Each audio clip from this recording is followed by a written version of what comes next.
ഞാനിപ്പോൾ ആലപ്പുഴ ജില്ലയിലെ അർത്തുങ്കൽ ബീച്ചിലാണ് കേട്ടോ.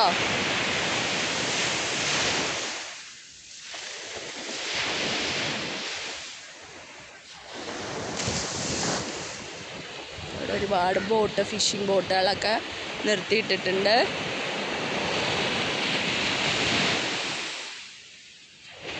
തീരെ തിരക്കില്ലാത്തൊരു ബീച്ച്, പക്ഷെ നല്ല വെള്ളം കുഴപ്പമില്ല. കടൽ വലിയ റഷൊന്നല്ല, ശാന്തമായിട്ടുള്ള കടലാണ്. നല്ല രസമുണ്ട് കേട്ടോ കാണാൻ, എന്തു ഭംഗിയാണ് കാണാനായിട്ട്. ഇവിടെ അതിൻ്റെ പുറകിലൊക്കെ ഫിഷിംഗ് ബോട്ടുകളാണ് കയറ്റിയിട്ടിരിക്കുന്നത്.